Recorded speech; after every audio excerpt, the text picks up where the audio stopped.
2-3 topics नहीं हो पाए थे तो मैंने सोचा आज करवा देती हूँ। फिर उस दिन हम तो वो फ्लो चार्ट फिल करवा रहे थे तो इतने में टाइम हो गया था। तो इसमें ये हमने डिस्कस किया था व्हाट इज इकोसिस्टम। इकोसिस्टम का मतलब क्या है, जहाँ बायोटिक या living organism non living organism के बीच में जो इंटरैक्शन है उसे कहते हैं इकोसिस्टम। कंपोनेंट्स क्या क्या होते हैं, प्रोड्यूसर्स या प्लांट्स होते हैं, कंज्यूमर्स होते हैं, डिकम्पोजर्स होते हैं। प्रोड्यूसर्स ऑटोट्रॉप्स होते हैं, सारे एनिमल्स हेटेरोट्रॉप्स होते हैं। जो एनिमल डायरेक्टली प्लांट को खाते हैं उसे प्राइमरी कंज्यूमर कहते हैं, जो हर्बीवोर को खाते हैं उसे सेकेंडरी कंज्यूमर कहते हैं, जो सेकेंडरी कंज्यूमर को खाते हैं वो हो गया टर्शरी कंज्यूमर। सो ये सब हो गया कंज्यूमर्स या हेटेरोट्रॉप्स। जब ये इसका डेथ हो गया या इसका डेथ हो गया या इसका डेथ हो गया तो डिकम्पोजेस उसे डिकम्पोज करके उसके बॉडी को सड़ा देते हैं तो न्यूट्रिएंट सॉइल में आ जाते हैं। उस न्यूट्रिएंट को प्लांट्स अगेन एब्जॉर्ब करते हैं, फोटोसिंथेसिस करते हैं, अगेन दूसरा एनिमल उसको डिपेंड करते हैं। तो ऐसे ये चेन ऐसे हर वक्त रोटेट होते हैं, इसे साइकिल कहते हैं, ये साइकिल है बिकॉज ये रिपीट हो रहे हैं।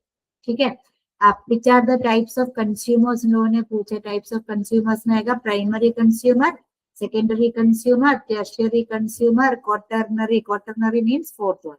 ठीक है, उसके बाद what are the criteria for the classification. इसको क्लासिफिकेशन का किस हिसाब पे, किस बेसिस पे इसको आई मीन क्लासिफाई किया, क्योंकि ये क्या चीज खाते हैं, क्या चीज खाते हैं, किसको खाते हैं, इसके अकॉर्डिंग इसको क्लासिफाई किए।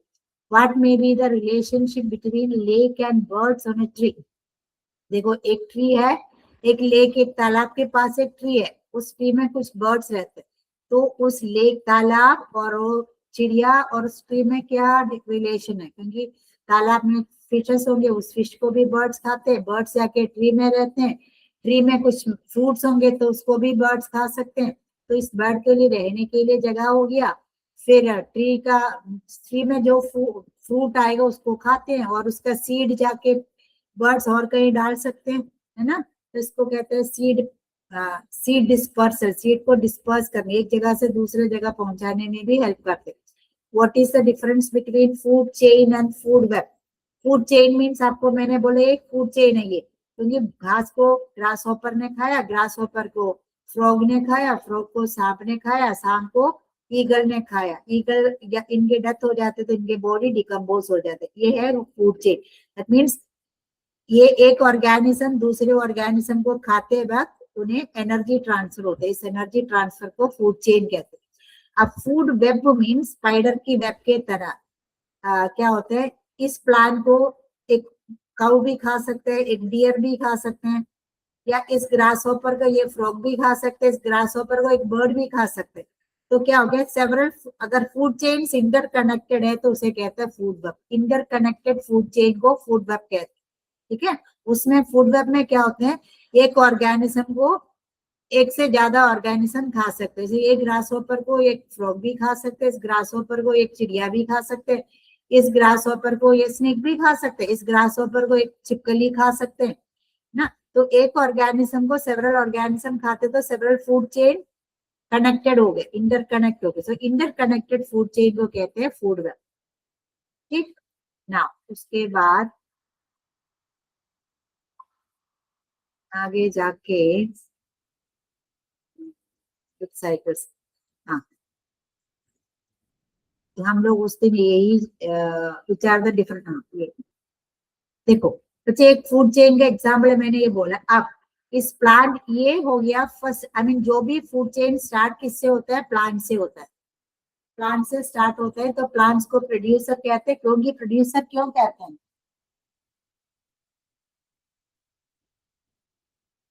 प्रोड्यूसर इसलिए कहते हैं क्योंकि प्लांट्स फोटोसिंथेसिस करते हैं, फोटोसिंथेसिस करके अपना फूड बनाते हैं, इसलिए प्लांट्स को प्रोड्यूसर कहते हैं। तो प्रोड्यूसर प्लांट्स को first trophic level, that means ये एक फूड चेन है, फूड चेन का फर्स्ट स्टेप ए है, ये सेकेंड स्टेप है, इस फूड चेन का थर्ड स्टेप ए है, इस फूड चेन का फोर्थ स्टेप ए है, इस फूड चेन का फिफ्थ स्टेप ये है।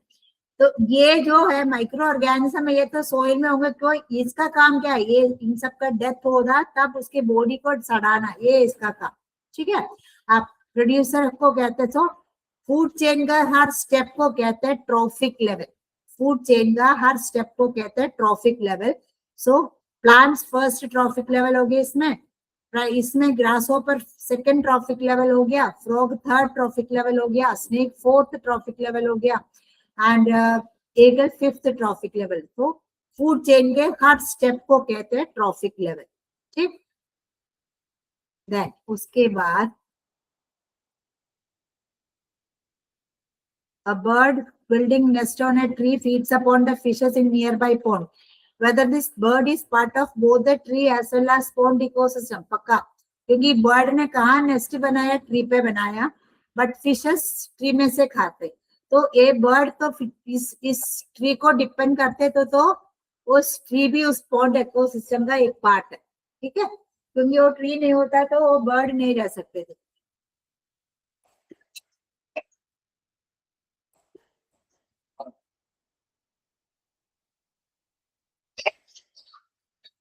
Sorry. That. उसके बाद fill up the boxes and display the completed chart in the classroom. Okay. इसको ना मैं check कर।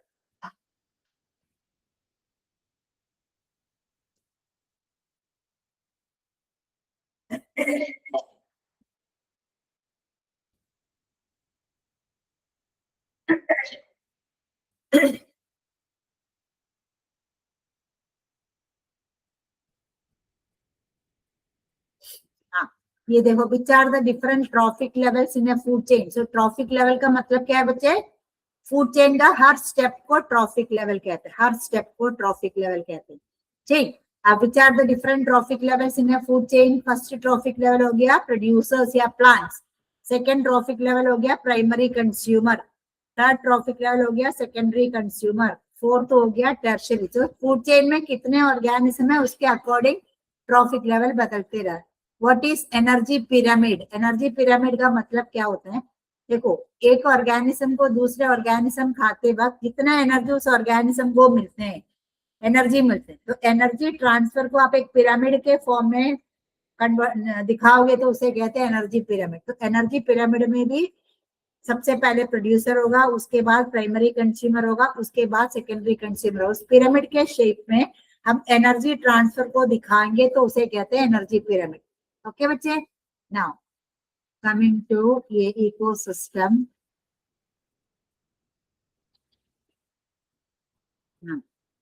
या ये देखो इधर,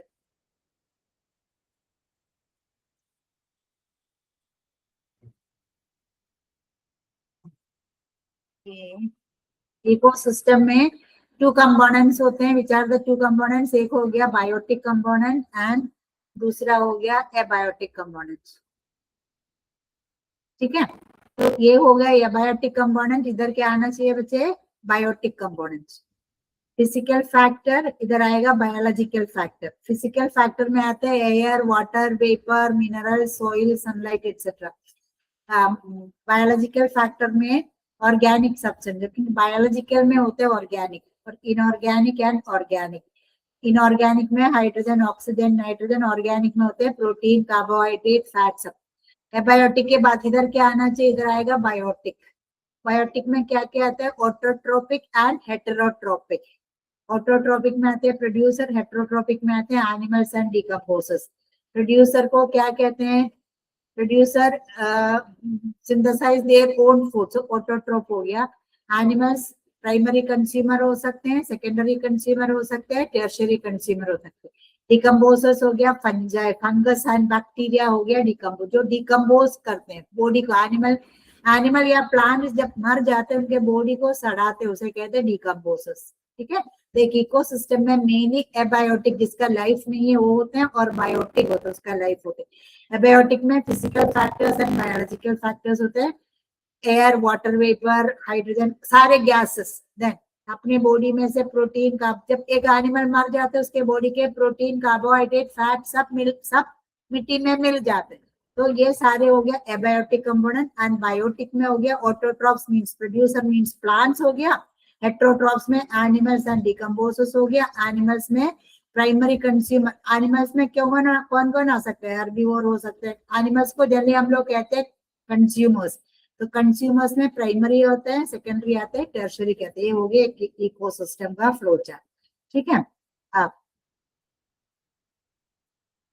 सो नेचुरल एनवायरनमेंट में क्या क्या आते हैं, एयर आते हैं, एटमॉस्फेयर आते हैं, वाटर आते हैं, लैंड आते हैं, लिविंग ऑर्गेनिज्म।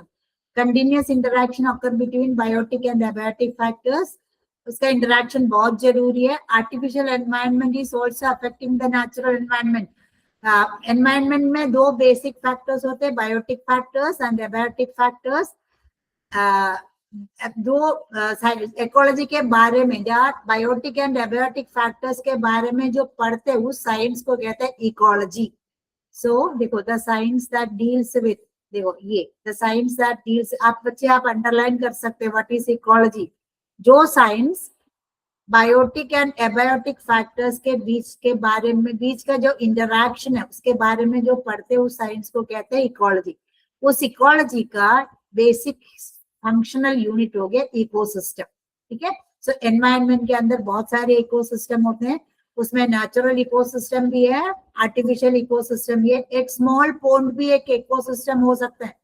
अर्थ एक लार्ज इकोसिस्टम, आपसे पूछे give to examples of ecosystem, ecosystem का दो एग्जांपल लिखने के लिए आपको एग्जाम में पूछोगे, आप लिख सकते हैं पोन्ड एक इकोसिस्टम है, earth is an ecosystem, a tree is an ecosystem, kitchen garden is an ecosystem, aquarium is an ecosystem, ये सब इकोसिस्टम का एग्जांपल है, ठीक है। नाउ अब आप सोचो which cycles are operated in the environment.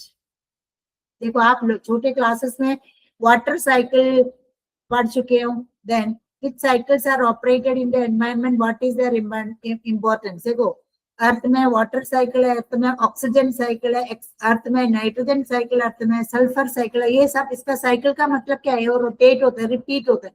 Water cycle में आप लोग लोअर क्लासेस में पढ़ा है कि पोंड, तालाब, पोंड, सी, ये सब में से पानी एवापरेट होके ऊपर जाता है, उसमें से क्लाउड बनता है, क्लाउड जब ठंडा हो जाता है अगेन बारिश हो जाती है, तो ऐसे पानी डिफरेंट फॉर्म्स में पानी रोटेट होता है, वाटर रोटेट होता है, कहते हैं water cycle. Same way oxygen, देखो हम लोग सब ऑक्सीजन लेते हैं और कार्बन डाइऑक्साइड निकालते हैं, उस कार्बन डाइऑक्साइड को प्लांट्स फोटोसिंथेसिस के टाइम में यूज करके अगेन ऑक्सीजन प्रोड्यूस करते हैं, इसे कहते हैं ऑक्सीजन साइकिल। अब नाइट्रोजन साइकिल क्या होता है, अर्थ में जो नाइट्रोजन है, नाइट्रोजन एटमॉस्फेयर में गैस की फॉर्म में होते हैं, उस नाइट्रोजन को प्लांट्स जब लाइटनिंग जब होते हैं, बारिश और बिजली चमकते, तब एटमॉस्फेयर में जो नाइट्रोजन है वो नाइट्रेट में कन्वर्ट होते हैं, नाइट्रेट में कन्वर्ट होके बारिश के साथ जमीन में आ जाता है, उस नाइट्रेट को प्लांट्स एब्सॉर्ब करते हैं, या हम लोग खाद डालते हैं तो उसके अंदर भी नाइट्रोजन होते हैं, उस नाइट्रोजन को प्लांट्स नाइट्रेट होते हैं, उसको प्लांट्स नाइट्रेट के फॉर्म में एब्सॉर्ब करते हैं, उस नाइट्रोजन को यूज करके प्लांट्स अपना बॉडी बनाते हैं, उस प्लांट को एक एनिमल खाते हैं तो उस एनिमल की बॉडी में प्लांट प्रोटीन मिल जाते हैं। जैसे आप दाल खाओगे तो आपको प्रोटीन मिल रहा है, आपको प्लांट प्रोटीन मिल रहा है। आप अगर दूध पी रहे तो आपको एनिमल प्रोटीन मिल रहा है, आप अगर चिकन खाओगे तो आपको एनिमल प्रोटीन मिल रहा है, आप अगर बटर खाओगे तो आपको एनिमल प्रोटीन मिलता है, तो एनिमल से भी प्रोटीन मिलते हैं, प्लांट से भी प्रोटीन मिलते हैं, तो उसकी वजह से हमारे बॉडी बिल्ड हो जाती है। देन हमारे और एनिमल्स के जब डेथ हो जाते हैं तो उनके बॉडी को डिकम्पोजर्स सड़ा देते हैं, तो इस बॉडी के अंदर जितने भी प्रोटीन, फैट, सबके उसका कंपोनेंट्स जमीन में आ जाते हैं, उसमें से अगेन प्लांट्स उसको एब्जॉर्ब करते हैं, ठीक है। आई मीन सिंपल फॉर्म में उसको डिकम्पोजर्स कन्वर्ट करते हैं, ठीक। अब which cycles are operated in the environment, oxygen cycle है, नाइट्रोजन साइकिल है, वाटर साइकिल है, कार्बन साइकिल है, सल्फर साइकिल, बहुत सारे साइकिल्स ऑपरेटेड होते हैं। व्हाट इज देयर इंपॉर्टेंस, अगर ये साइकिल नहीं होता तो क्या होता, उसका बैलेंस नहीं मेंटेन होता। ऑक्सीजन, हमने ऑक्सीजन यूज किया, अगर प्लांट्स कार्बन डाइऑक्साइड हमने जो निकालते हैं उस कार्बन डाइऑक्साइड को अगर प्लांट्स यूज करके फोटोसिंथेसिस ना करे तो ऑक्सीजन की लेवल कम हो जाएगा ना, ऑक्सीजन कम हो जाएगा, कार्बन डाइऑक्साइड बढ़ते जाएगा, तो इसके बैलेंस को, इसका वो रेशियो को मेंटेन करना बहुत जरूरी है, इसलिए that is the importance of this cycles, ठीक है। So environmental balance is maintained through continuous operation of various natural cycle, like देखो कौन कौन से साइकिल है, वाटर साइकिल, देखो आपको पूछ सकते हैं write two examples of cycles which are operated in the environment, क्या क्या है, देखो वाटर साइकिल हो गया, कार्बन साइकिल हो गया, गैसियस साइकिल मींस जो गैस में, नाइट्रोजन गैस है, ऑक्सीजन गैस है, ये सब साइकिल हमारे एनवायरनमेंट में ऑपरेट होते हैं, अपने आप ऑपरेट होते हैं। जब एनिमल्स मर जाते हैं, प्लांट्स मर जाते हैं, उसके अंदर के न्यूट्रिएंट सोइल में आता है, उस न्यूट्रिएंट को अगेन प्लांट्स यूज करते हैं, प्लांट्स अपना बॉडी बनाते हैं, प्लांट्स को खाते, एनिमल्स खाओ तो एनिमल्स के बॉडी में वो न्यूट्रिएंट पहुंच जाते हैं, एनिमल अपना बॉडी बनाते हैं, उस एनिमल को दूसरा एनिमल खाए तो उसमें से दूसरा एनिमल को मिलता है, इस वजह से ऐसे रोटेट होता रहता है, ठीक है। अब बट इस environmental balance is also maintained due to various food chain. तब मैंने उस दिन बोला था कि अगर टाइगर का नंबर बढ़ गया, एक फॉरेस्ट में टाइगर का नंबर बढ़ गया तो क्या होगा, ऑटोमेटिकली क्या होगा, लायन या सॉरी एक फॉरेस्ट में टाइगर का नंबर बढ़ जाते तो क्या होगा, डियर का नंबर कम हो जाएगा। जब डियर का नंबर कम हो जाएगा तो क्या, घास के नंबर बढ़ जाएगा। बट कुछ दिन में डियर का नंबर कम हो जाएगा तो फिर टाइगर को खाना नहीं मिलेगा, तो टाइगर का भी नंबर कम हो जाएगा। जब घास को खाने वाला कोई नहीं तो घास भी खत्म हो जाए। तो फूड चेन में अगर कोई एक ऑर्गेनिज्म का नंबर कम हो रहा है तो पूरा फूड चेन को वो अफेक्ट करेगा, ठीक है ना।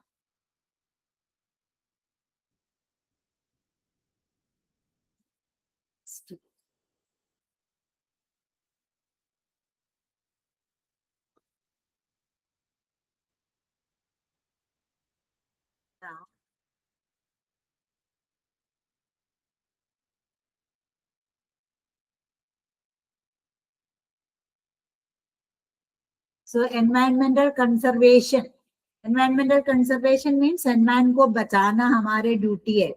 Which factors affect the environment? Environment को कौन सा फैक्टर अफेक्ट करते हैं? Pollutants, जो environment को pollute करते हैं उसे कहते हैं pollutants। उसमें क्या क्या होते हैं, एनिमल वेस्ट होते हैं, ह्यूमन वेस्ट होते हैं, एग्रीकल्चरल वेस्ट हो सकते हैं, देन केमिकल्स जो फैक्ट्री में से निकालते हैं वो केमिकल्स हो सकते हैं, देन धुआं, जो गाड़ियों से धुआं निकलते हैं, फैक्ट्री से जो धुआं निकलते हैं वो एनवायरनमेंट को अफेक्ट कर सकते हैं। What will happen if number of consumers in the environment goes on increasing gradually? एक एनवायरनमेंट के अंदर जो कंज्यूमर है, जो प्लांट्स को खाने वाले, जो कंज्यूमर का नंबर बढ़ते जाएगा तो क्या होगा, कंज्यूमर का नंबर बढ़ते जाएगा तो प्लांट्स का नंबर कम होते जाएंगे। जब प्लांट्स का नंबर कम होता जाएगा तो क्या होगा, हम लोग जो कार्बन डाइऑक्साइड ब्रीथ आउट करते हैं उस कार्बन डाइऑक्साइड को कन्वर्ट करने के लिए प्लांट्स नहीं होगा, तो सारे एनिमल्स को, जो घास खाने वाले एनिमल्स है उन्हें प्लांट्स नहीं मिलना है, जो घास खाने वाले को खाते हैं उस एनिमल को खाना नहीं मिलेगा, फिर ऑक्सीजन का साइकिल नहीं चलेगा, इस वजह से सारे ऑर्गेनिज्म को अफेक्ट करेगा, ठीक है। What will be the effect of industry established on river bank on the river ecosystem? एक रिवर के बैंक में, यानी रिवर के सामने पास में एक इंडस्ट्री, एक फैक्ट्री है, उस फैक्ट्री में से अगर एक नदी के किनारे पे एक फैक्ट्री लगा तो उससे उस नदी में क्या क्या परेशानी आ सकते हैं, क्योंकि देखो वो इंडस्ट्री से जो वेस्ट निकालते हैं उस वेस्ट के अंदर ऐसे केमिकल्स हो सकते हैं जो नदी के अंदर जितने भी एनिमल्स है, जैसे फिश होंगे, स्मॉलर फिशेस होंगे, छोटे छोटे प्लांट्स होंगे, इवन पानी को भी वो खराब कर सकते हैं, ठीक है। When some natural factors of environment and some artificial polluted factors harm the environment, creates imbalance between it. That means natural factors और artificial polluted factors environment को affect करते हैं तो क्या होता है, imbalance बनाते हैं, ठीक है। Now observe the environment around you and complete the flow chart.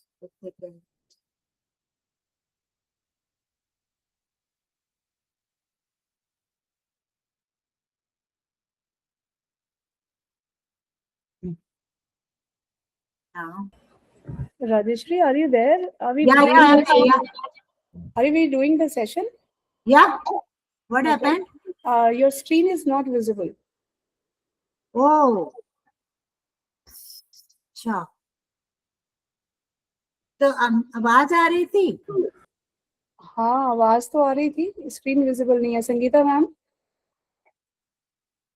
हाँ मैम, स्क्रीन विजिबल नहीं थी मैम की, देखा नहीं। अच्छा, सॉरी, देखती मैं एक बार, है ना, मैं बोल रही है ना, आज मेरा नेटवर्क का कोई इश्यू है, एक बार और करती, स्क्रीन शेयर करती। अच्छा, मुझे नहीं पता ना, मैं तो स्क्रीन शेयर करके ही बता रही थी अब तक, पता है। आप दिख रहे हैं? या क्लोज करके मैंने किया है। हाँ, no problem, you can open the book. हाँ बायो एसेटिना अभी दिख रहा है। अभी दिख रहा है, दिख रहा है। अच्छा अच्छा और यहाँ पे गीता मैम, स्टार्टिंग में था क्या share? I don't think so. अच्छा मैंने शेयर नहीं किया, मुझे याद ही नहीं आ ओके, ठीक है। रहा। Maybe I forgot, maybe I hope, ये भी हो सकता करेक्ट, करेक्ट, ठीक है है। ना। हाँ, ठीक है। यू कैन चलिए close this, you can close this tab. हाँ क्रॉस का ठीक साइन है ना? हाँ, है। करेक्ट। सो हाँ अच्छा, मैं स्क्रीन के बिगड़ पढ़ा रहे तो मैं बहुत देर से वो I was thinking that means I am sharing the screen, इसमें हमने तो मैं अंडरलाइन करके सब पता बता रही थी बच्चों से। सब बच्चे देखो, which cycles are operated in the environment. Cycle means देखो इसमें वाटर साइकिल है, कार्बन साइकिल है, गैसियस साइकिल का मतलब जो गैस फॉर्म में है, नाइट्रोजन, ऑक्सीजन, ये सब साइकिल। वाटर साइकिल का मतलब आप लोअर क्लासेस में वाटर साइकिल पढ़ चुके होंगे ना। वाटर इवापोरेट होते हैं, वाटर इवापोरेट होके वाटर वेपर बनेगा, वाटर वेपर ऊपर जाके आई मीन कंडेंस होके क्लाउड बनता है, क्लाउड से अगेन जब when it condenses it comes back as rain, rain की तरह अगेन आता है। तो water different forms, different type, different forms में रोटेट होते हैं, उसे कहते हैं वाटर साइकिल। अब कार्बन साइकिल का मतलब क्या है? कार्बन डिफरेंट फॉर्म्स में, जैसे कार्बन को जैसे हम लोग कार्बन डाइऑक्साइड निकाल दिया ब्रीथ आउट करते वक्त, उस कार्बन डाइऑक्साइड को प्लांट्स फोटोसिंथेसिस के टाइम में यूज किया, उस कार्बन डाइऑक्साइड यूज करके प्लांट्स ऑक्सीजन निकालते हैं। देन उस carbon dioxide, some carbon dioxide comes into the air due to burning of forest fire से, या ये ऑटोमोबाइल एक्सोस से, ऑटोमोबाइल की धुआं, उसके अंदर भी कार्बन डाइऑक्साइड हो सकता है। देन जो मटेरियल्स जब सड़ जाते हैं, डिकम्पोज होते हैं, तब भी कार्बन डाइऑक्साइड एनवायरनमेंट में आ जाते हैं। तो कार्बन का जो रोटेशन है उसे कहते हैं कार्बन साइकिल। नाइट्रोजन साइकिल मैंने बोला था, नाइट्रोजन साइकिल में नाइट्रोजन एटमॉस्फेयर में गैस के फॉर्म में होते हैं। नाइट्रोजन को प्लांट्स यूज करते हैं किस फॉर्म में? नाइट्रेट। क्या होता है? जब बारिश और ये लाइटनिंग जब आते हैं, तब बिजली चमकते वक्त एटमॉस्फेयर में जो नाइट्रोजन है वो नाइट्रेट के फॉर्म में कन्वर्ट हो जाते हैं। उसके बाद वो नाइट्रेट बारिश, रेन वाटर के साथ जमीन में आ जाते हैं, सोइल में आ जाते हैं। उस नाइट्रेट को प्लांट्स यूज कर सकते हैं। अदरवाइज जब फार्मर्स जब खाद डालते हैं उसके अंदर भी नाइट्रोजन होते हैं, तो प्लांट्स उस नाइट्रोजन को नाइट्रेट के फॉर्म में एब्जॉर्ब करते हैं। उस नाइट्रोजन को यूज करके प्लांट्स अपना बॉडी बनाते हैं। जब प्लांट्स को एनिमल खाते हैं तो एनिमल की बॉडी में प्लांट प्रोटीन आते हैं। उस प्लांट को सॉरी उस एनिमल को दूसरा एनिमल जब खाएंगे तो क्या होते हैं? एनिमल प्रोटीन दूसरा एनिमल के बॉडी में पहुंच जाते हैं। तो एनिमल प्रोटीन और प्लांट प्रोटीन, आप अगर दाल खाओगे तो आपको प्लांट प्रोटीन मिलता है, आप दही पियोगे, दही लोगे या दूध लोगे तो आपको एनिमल प्रोटीन मिलता है, आप फिश या मीट लेते तो आपको एनिमल प्रोटीन मिलते हैं, आप बटर खाओगे तो आपको एनिमल प्रोटीन मिलते हैं। तो प्रोटीन हमारे बॉडी बिल्ड करने के हेल्प करते हैं। तो नाइट्रोजन का क्या फंक्शन है? एनिमल के बॉडी में, एनिमल और प्लांट्स में प्रोटीन बनता है। ठीक है, तो नाइट्रोजन भी ऐसे जब वो एनिमल या प्लांट जब मर जाते हैं तो उसके बॉडी के अंदर जो नाइट्रोजन है वो नाइट्रेट जमीन में आ जाते हैं, कैसे? डिकम्पोज करती है। ठीक ना। मुझे मैं शायद भूल ही गई, मेरी गलती थी ना। हाँ बच्चे, now fog and pollution in city a problem, that means air pollution, water pollution, soil pollution, ये सब आजकल हम लोग फेस करते हैं। तो एयर पोल्यूशन में क्या क्या, किस किस वजह से एयर पोल्यूशन हो सकते हैं? गैसेस लाइक कार्बन डाइऑक्साइड से पोल्यूशन हो सकते हैं। Carbon, CO is carbon monoxide, CO2 carbon dioxide है, दो ऑक्सीजन है, so carbon dioxide. CO is carbon monoxide.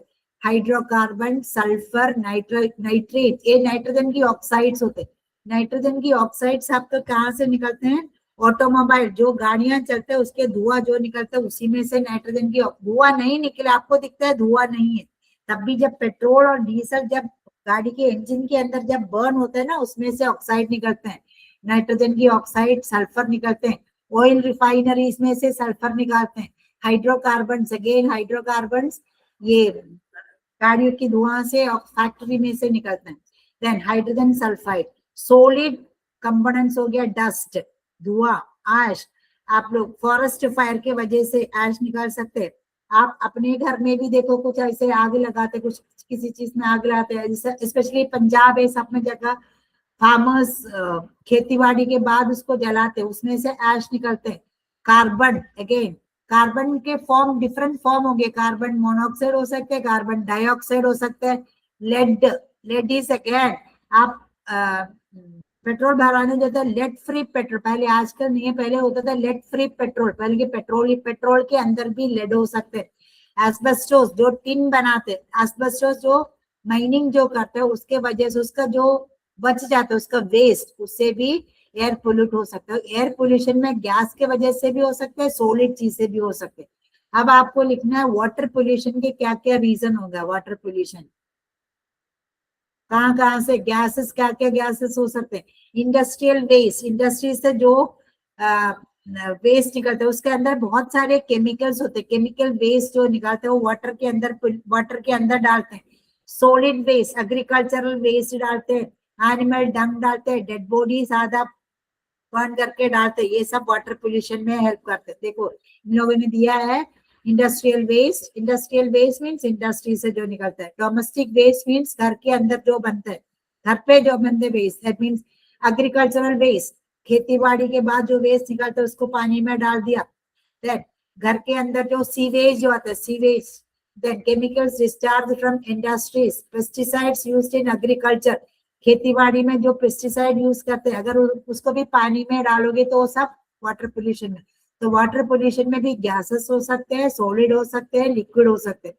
Then soil pollution, soil कैसे कैसे पोल्यूट कर सकते हैं। अगेन सोइल पोल्यूशन भी इंडस्ट्रियल वेस्ट, आप पानी में डालने के वजह सोइल में भर लो। Plastic, main source component of soil pollution is plastic.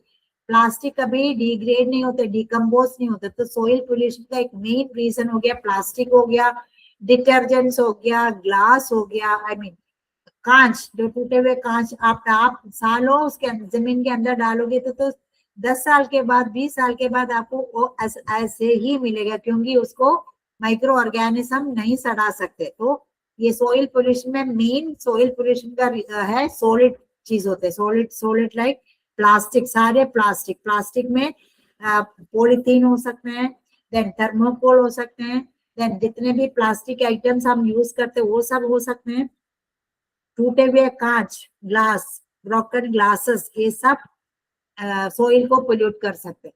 Then source कहाँ से होगा, अगेन फैक्ट्री में से होगा, डोमेस्टिक घर से भी हम तो फेंकते रहते हैं। देन एयर पोल्यूशन से क्या इफेक्ट हो सकता है, इससे क्या क्या हार्म हो सकते हैं एयर पोल्यूशन से। जब एयर पोल्यूट होगा तो क्या होगा, animals as well as specially human beings को अस्थमा, मेन देखो आजकल बच्चों में भी अस्थमा होते हैं, तो अस्थमा एक मेन रीजन, अस्थमा के मेन रीजन एयर पोल्यूशन है, ठीक है। अस्थमा हो सकते हैं, lung cancer, lung issues, respiratory problems, सांस लेने में दिक्कत, रेस्पिरेटरी प्रॉब्लम्स, ये सब हो सकते हैं एयर पोल्यूशन में।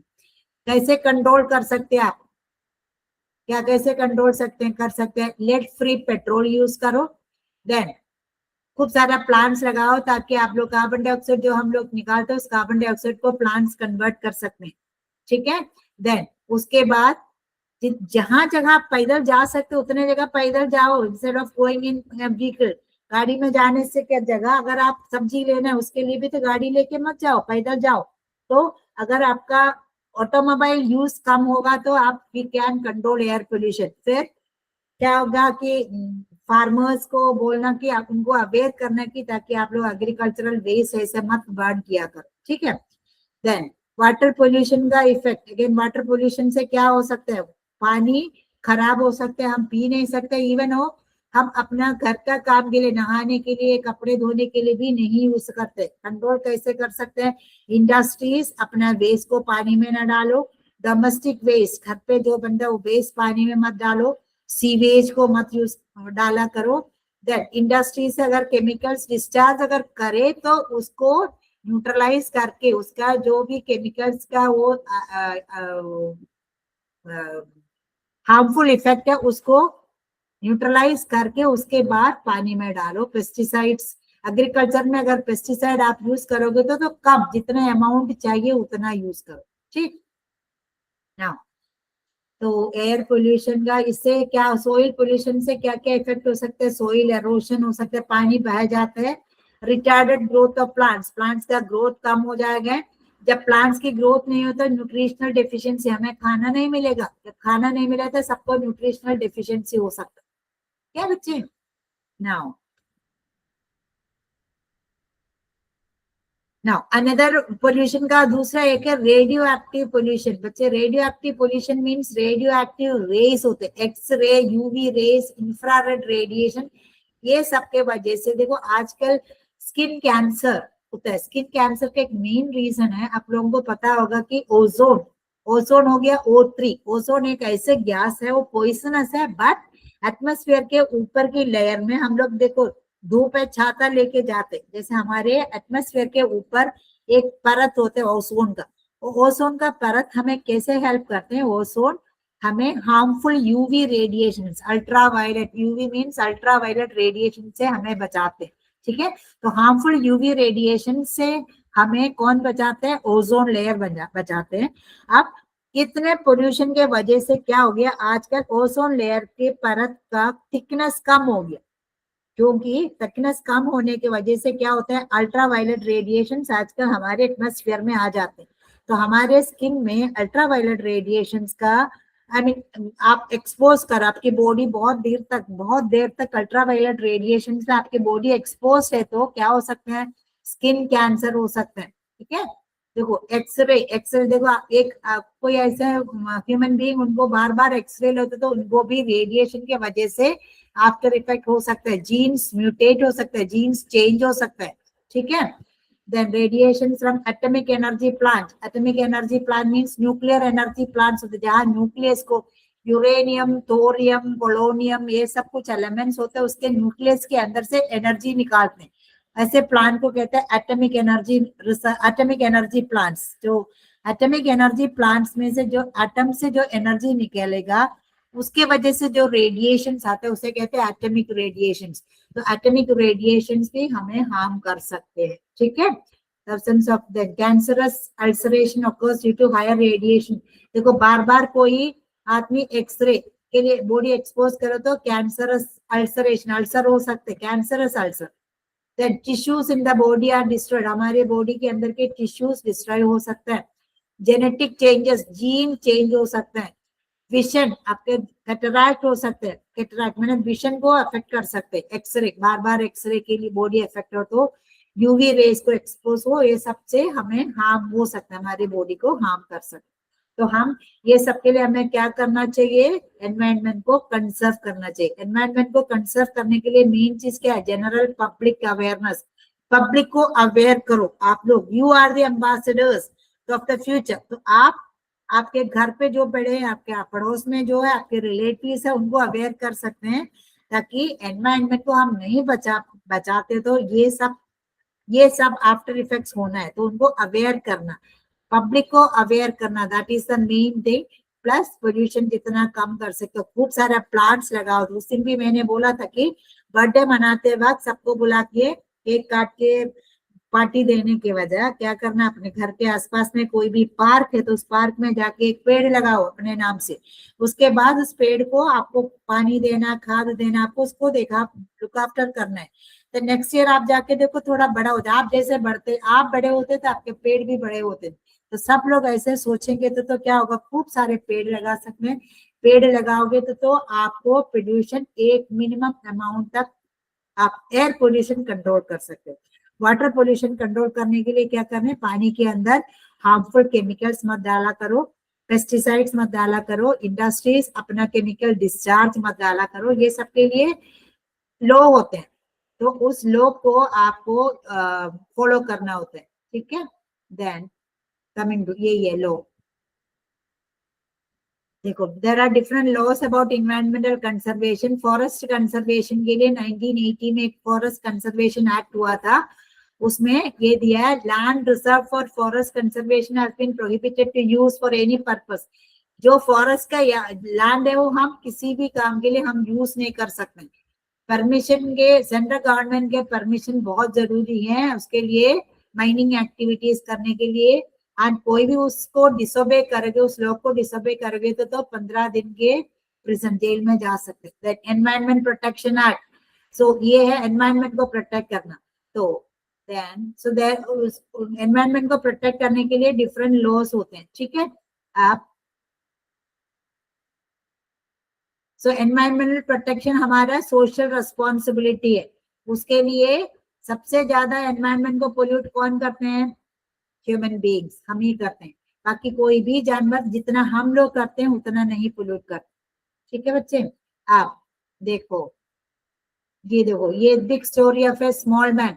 देखो जादव मलाई पायंग, ये मैं क्यों पढ़े तो क्योंकि आप लोग भी ऐसे इस आदमी ने जो काम किया आप लोग भी कर सकते। ये कोई पढ़े लिखे आदमी नहीं थे। इन्होंने क्या किया, आसाम में क्या किया, एक बार बहुत ज्यादा बाढ़ आए तो क्या होगा, large number of snakes died in the flood of Brahmaputra river flowing by the village. उस विलेज से ब्रह्मपुत्र रिवर बह रहे थे, उसमें बहुत सारे सांप मर गए जब एक बार बाढ़ आए तो 16 साल पहले। अब सोचो क्या हुआ, उन्होंने क्या किया, उन्होंने 20 बाम्बू के प्लांट्स लगाया। और 79 में सोशल फॉरेस्ट्री डिपार्टमेंट उन्होंने भी क्या किया, फॉरेस्ट डिपार्टमेंट ने भी खूब सारे, एफॉरेस्टेशन मीन्स प्लांट लगा देना, डिफॉरेस्टेशन मीन्स प्लांट को काटना, ठीक है। डिफॉरेस्टेशन इज प्लांट्स को काटना, एफॉरेस्टेशन इज प्लांट को लगा देना। तो फॉरेस्ट डिपार्टमेंट भी मिला के 201 हेक्टेयर ऑफ लैंड में उन लोगों ने प्लांट्स लगाया। तो इस आदमी, इनका नाम है Jadav Molai, he was one of the few forest workers who were looking after that. उस प्रोजेक्ट को लुक आफ्टर करने, देखभाल इन्होंने किया था। Then as a result of his continuous work of planting and caring for the trees, the barren area witnessed the forest cover over 1360 acre 1360 acres of land में plants लगाया। तो इसलिए इस आदमी को क्या मिला, पद्मश्री मिला। तो उस जंगल को मलाई जंगल कहते हैं। तो आसाम में तो देखो, एक इतना पढ़े लिखे आदमी नहीं, तो तब भी देखो एनवायरमेंट को बचाने के लिए, एनिमल्स को बचाने के लिए उन्होंने एक काम किया। उस वजह से देखो फॉरेस्ट बन गए। तो इससे हम खुद, हर आदमी को सोचना चाहिए मुझे एनवायरमेंट को प्रोटेक्ट करना है, आगे जाके मेरे आगे वाले जनरेशन को कोई तकलीफ ना आए। इसलिए हमें फॉरेस्ट को बचाना है, फॉरेस्ट को प्रोटेक्ट करना है, फॉरेस्ट को कंजर्व करना है। जो भी गवर्नमेंट ने जो बैन किया, ये काम नहीं करना, वो काम नहीं करना, हमें नहीं करना चाहिए। बायोडाइवर्सिटी, उस दिन मैंने आपको बताया था, biodiversity means different types of living organism. देखो बहुत सारे वॉलंटरी ऑर्गेनाइजेशन होते हैं कि एनवायरनमेंट को बचाने के लिए, Bombay natural history society, CPR environment, ये सब वॉलंटरी ऑर्गेनाइजेशन होते हैं। इंटरनेशनल एनवायरनमेंट ऑर्गेनाइजेशन होता है IUCN, international union for conservation of nature and natural resource, ये होते हैं IUCN, स्विट्जरलैंड में होते हैं।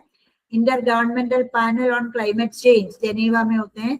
United Nations environment programme, UNEP, again Geneva. World wildlife fund, WWF New York में है। वर्ल्ड लाइफ इंटरनेशनल कैम्ब्रिज में। Green climate fund Songdo, South Korea. ये सब एनवायरनमेंट को प्रोटेक्ट करने के लिए इंटरनेशनल है। ये हो गया ना हमारे within our country, India के अंदर है ये सब। देखो Kerala science literature council Trivandrum, Indian agro industries foundation Pune, Vikram Sarabhai community science centre Ahmedabad. तो ये सब लोग क्या करते हैं, एनवायरनमेंट को बचाने के लिए ऐसे काम करते कि मैंने सोसाइटी को या पब्लिक को अवेयर करते हैं, आप ये काम नहीं करना, ऐसे करना। सो आप भी पब्लिक को अवेयर कर सकते हैं। आप खुद को चेंज करो, उसके बाद पब्लिक को अवेयर करो, ठीक है बच्चे। Then environmental protection act, the purpose of this act is to control the pollution and punish the person or institute harming the environment. तो environmental protection act किस लिए है, जो पोल्यूशन को कंट्रोल करो एंड जो इस पोल्यूशन को, जो भी पर्सन और जो भी संस्था इस एनवायरनमेंट को हार्म करे उसे पनिश करो। तो एनी पर्सन और factory is prohibited by this act from releasing the pollutants in the atmosphere beyond a permissible limit. एक लिमिट से ज्यादा कोई भी फैक्ट्री से या कोई भी पर्सन अगर एनवायरनमेंट को पोल्यूट करे तो उनको पनिश करने की कर सकते हैं इस लॉ के अकॉर्डिंग। एनवायरमेंटल एक्ट 1986 में आया था। The person breaching this rule is entitled for either 5 year imprisonment, 5 साल जेल में जा सकते हैं, या 1 लाख रुपया फाइन देना पड़ेगा। ठीक है, तो ये सब गवर्नमेंट ने क्यों किया है? क्योंकि एनवायरमेंट को बचाना है। ठीक है, देन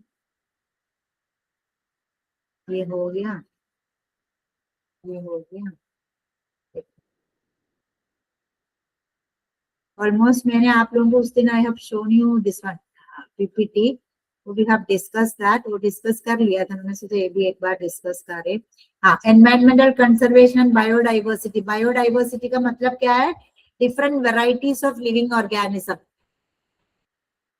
लिविंग ऑर्गेनिज्म की वैरायटी को कहते हैं बायोडाइवर्सिटी। तो लिविंग ऑर्गेनिज्म को भी हमें बचाना है, उसे that is environmental conservation and biodiversity. Biodiversity is the richness of living organism in nature due to the presence of varieties of organism.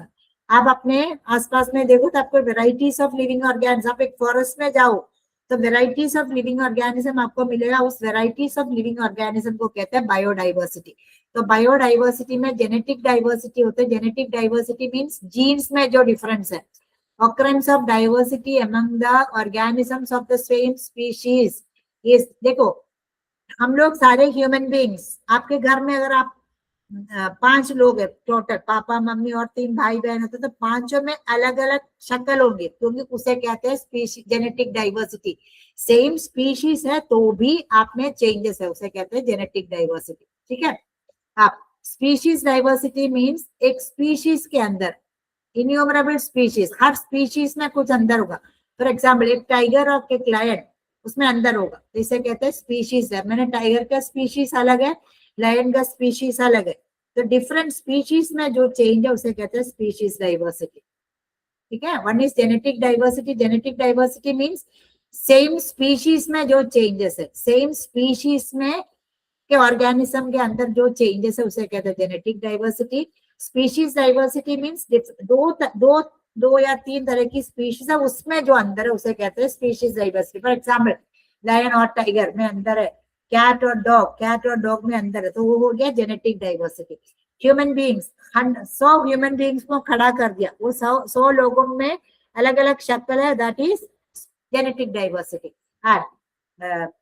एक कुत्ता, एक बिल्ली, एक टाइगर, एक लायन, अगर आप एक जू में जाओगे तो आप 10 तरह की ऑर्गेनिज्म दिखेगा, उसमें सबका अलग अलग शक्ल है, तो सारे अलग अलग स्पीशीज का है। अलग अलग स्पीशीज में जो डिफरेंस है उसे कहते हैं स्पीशीज डाइवर्सिटी। ठीक है बच्चे, सेम स्पीशीज का 2 ऑर्गेनिज्म के बीच में जो है वो जेनेटिक डाइवर्सिटी, डिफरेंट स्पीशीज में जो डिफरेंस है दैट इज स्पीशीज डाइवर्सिटी।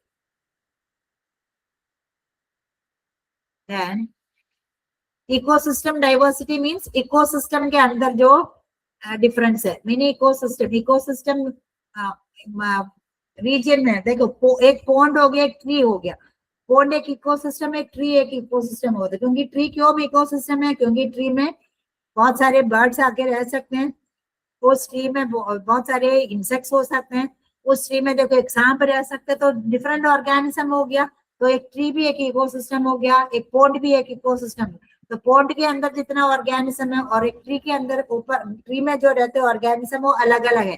तो पॉन्ड एक इकोसिस्टम, ट्री एक इकोसिस्टम। इकोसिस्टम के बीच में जो डिफरेंस है उसे कहते हैं इकोसिस्टम डाइवर्सिटी। तो जनरली 3 तरह की डाइवर्सिटी होता है बायोडाइवर्सिटी में। एक हो गया जेनेटिक डाइवर्सिटी, एक हो गया स्पीशीज डाइवर्सिटी, एक हो गया इकोसिस्टम डाइवर्सिटी। ठीक है बच्चे, देन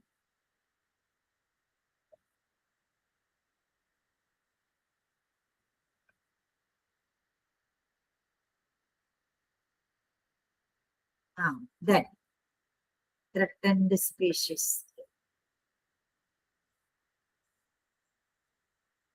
देखो एनिमल्स और प्लांट्स का, कुछ एनिमल्स और प्लांट्स एंडेंजर्ड है। एंडेंजर्ड मीन्स क्या होते हैं? हॉटस्पॉट बायोडाइवर्सिटी, ये मैंने आपको उस दिन बोला था।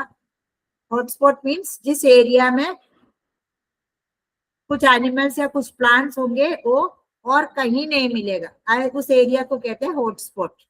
ठीक है, ऐसे एरिया जंगल में हो, जनरली फॉरेस्ट में होंगे, ऐसे एरिया में, उस एरिया में जो प्लांट्स या एनिमल्स होंगे वो दुनिया में और कहीं नहीं मिलेगा, उस एरिया को कहते हैं hotspots.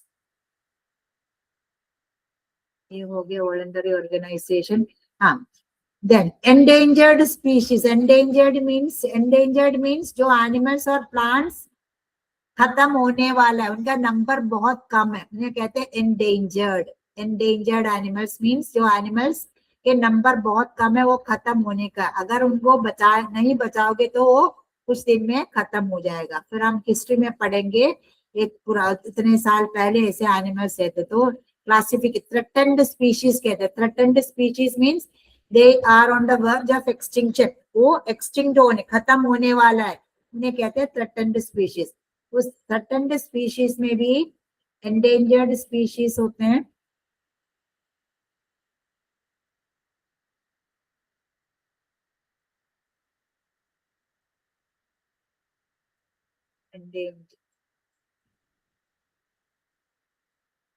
endangered species means either number of these organism is declined, उनका नंबर बहुत कम होंगे, और their existence.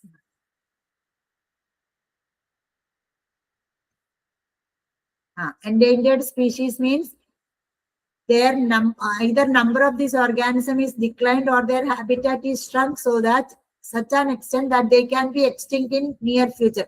इनका नंबर बहुत कम होंगे ताकि एक कमिंग कुछ सालों में खत्म हो सकते हैं, ऐसे कहते हैं एंडेंजर्ड। ठीक है, एंडेंजर्ड में है lion tailed monkey. Lion tailed monkey means वो बंदर है बट उसका टेल लायन की तरह, इसलिए उसे कहते हैं लायन टेल्ड मंकी। ठीक है, now rare species means number of these organism is considerably rare, organism of this is endemic may become extinct। ये rare species का मतलब ये इनका नंबर बहुत, सब जगह नहीं मिलते हैं, बहुत कई जगह होंगे, उसका नंबर बहुत कम है, इसे रेयर होगा। Rare species, red panda is a rare species, musk deer is a rare species. Now vulnerable species means इसका नंबर बहुत लेस है एंड कंटिन्यूज टू डिक्लाइन, कम होने का चांसेस ज्यादा है। Continuous decline in number there is various reason. Tiger, lion, ये सबका नंबर वल्नरेबल है, दैट मींस अभी है, बट उनको अगर हम लोग हंटिंग करो वो मर जाए तो उनका नंबर कम हो सकता है, that is vulnerable. Endangered means वो बिल्कुल डेंजर में है। रेयर मीन्स इनका नंबर बहुत कम है, इसलिए रेयर होते हैं, हर जगह नहीं होते, कुछ ही जगह मिलेगा, कहीं कहीं जगह मिलते, इसलिए रेयर स्पीशीज। देखो रेड पांडा हर जगह नहीं मिलते। नाउ वल्नरेबल स्पीशीज मीन्स वो अभी है उनका नंबर, बट हम उन्हें नहीं बचाओगे तो वो भी खत्म हो सकते। ठीक है, तो थ्रेटेंड स्पीशीज तीन तरह के होते हैं, endangered, rare and vulnerable. Then four indeterminate species means हम वो ऑर्गेनिज्म अपीयर टू एंडेंजर क्योंकि उनका बिहेवियरल हैबिट्स, क्योंकि उनका कोई हमें अता पता नहीं है वो है या नहीं, फॉरेस्ट में वो रहते हैं या नहीं हमें नहीं पता, इसलिए हम बोलते हैं इनडिटर्मिनेट, हम डिटरमाइन नहीं कर पाते वो रह रहे या नहीं।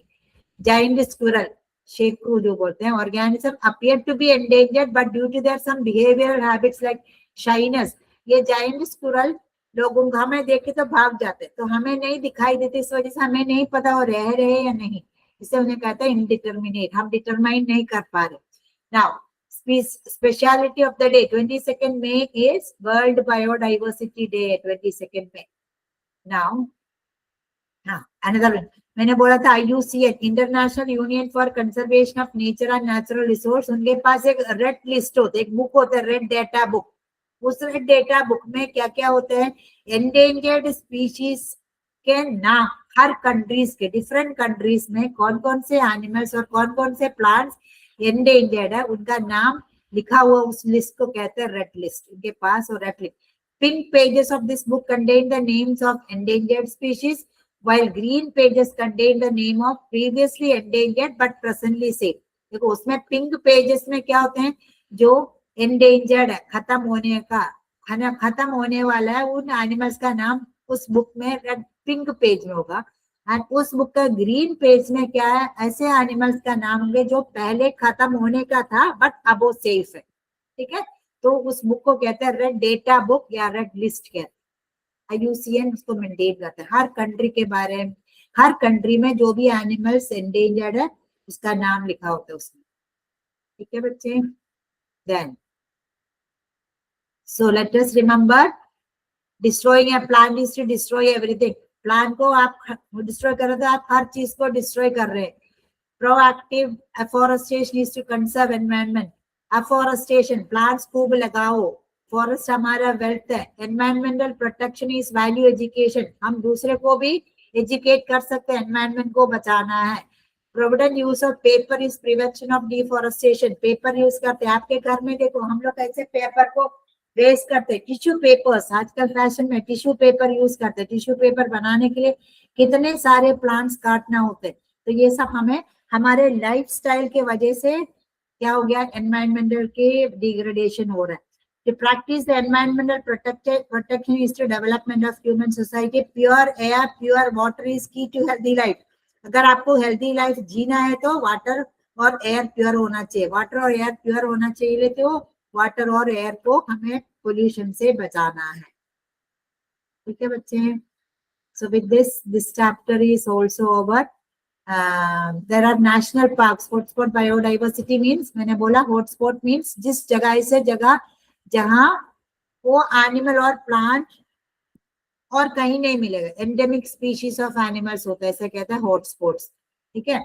Now 3 endangered heritage places of the country. Heritage places of the country देखो, एक तो Asiatic lion and wild bison of this region have been under threat. देखो वेस्टर्न घाट, गुजरात, महाराष्ट्र, गोवा, कर्नाटका, तमिलनाडु, केरला, ये 6 स्टेट में ये वेस्टर्न घाट्स होते हैं. माइनिंग के वजह से, इंडस्ट्रीज के वजह से क्या होता है, उधर के एनिमल्स को दे आर इन थ्रेट. ठीक है. Then Manas national park of the Assam is under threat due to dams. Dam जो बनाते उस वजह से असम में जो मानस नेशनल पार्क है उसमें उसके अंदर जो एनिमल्स है वो भी, उनका भी लाइफ थ्रेट में है. Then Sundarban national park in west Bengal is reserve for tiger. Tiger के लिए रिजर्व है. However, the tiger population and overall local environment is seriously challenged by dams, deforestation, excessive fishing, trenches dug for same, etc. क्या होता है, dam बनाते हैं, deforestation, dam बनाने के लिए फॉरेस्ट को काटते हैं. Then excessive fishing. तो फिशिंग एक्सेसिव मीन देखो, जब फिश का जो रिप्रोडक्शन के टाइम है वो जब अंडा देते उसी टाइम में उसको फिशिंग करो तो उसका छोटे छोटे बच्चों को भी लोग निकाल देते. ट्रेंजेस डग फॉर द सेम, डैम बनाने के लिए जो गड्ढा बनाते वो सबके वजह से ये सुंदरबन नेशनल पार्क में जो भी एनिमल्स है, टाइगर के लिए रिजर्व किया, इन एनिमल भी threat, I mean they are also in danger. ठीक. देन ये हो गया endangered species. Reorganize the following food chain. Describe the ecosystem to which it belongs. इस grasshopper, snake, paddy field, eagle, frog. सबसे पहले क्या आना चाहिए, paddy field, क्योंकि paddy field is plant. इस प्लांट को फिर कौन खाएगा, ग्रासहॉपर. ग्रासहॉपर को फ्रॉग खाएगा, फ्रॉग को स्नेक खाएगा, फिर ईगल खाएगा. ठीक है. ये कहाँ होगा ये इकोसिस्टम, ये कहाँ मिलेगा आपको, एक ग्रास फील्ड में मिलेगा, grass field. Then explain the statement, we have got this earth planet for on lease from our future generation and not as an ancestral property from our ancestors. हमें ये environment क्या कहाँ से मिला है, एक लीज पे हमें दिया है, हमारा ancestral property नहीं है, किसी का नहीं है, सारे animals का, इसलिए हमें बचाना है इसे. ठीक है. environmental conservation, environment को आप क्या कैसे कैसे कंजर्व कर सकते हैं. then चिपको मूवमेंट. चिपको मूवमेंट मीन्स वैष्णोई कम्युनिटी, राजस्थान में जो है वो वैष्णोई कम्युनिटी, उनके लिए प्लांट्स और एनिमल्स कुछ सेक्रेड माना जाता है. वो किसी प्लांट्स को और किसी एनिमल्स को मारने नहीं देते. ठीक है. तो वैष्णोई कम्युनिटी, एक बार क्या हो गया, कॉन्ट्रैक्टर जब पेड़ काटने आए थे तो उस वैष्णोई कम्युनिटी के सारे फीमेल्स एक साथ पेड़ को ऐसे लपेट के चिपक के खड़े हो गए और कॉन्ट्रैक्टर को वापस जाना पड़े. उस मूवमेंट को कहते हैं Chipko movement. Biodiversity means different varieties of living organism. Sacred groves means जो प्लांट्स है वो सेक्रेड माना जाता है, वो कुछ हम बोलते उनको नहीं काटना चाहिए, उसे कहते हैं sacred groves. Disaster and it's management. Disaster means कुछ भी फ्लड हो गया, नेचुरल कैलामिटीज लाइक सुनामी, ये सबको हम कैसे मैनेज कर सकते हैं, that is disaster management. What are the meanings of the following symbols?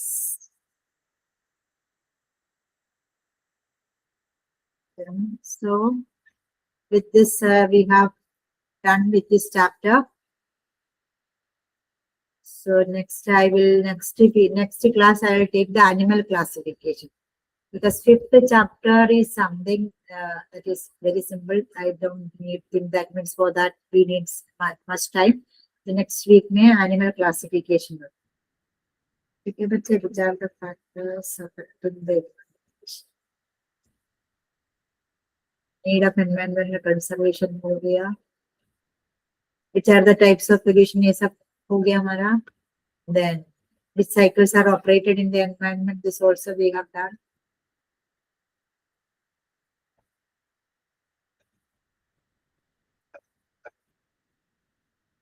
I think we have done with, yeah.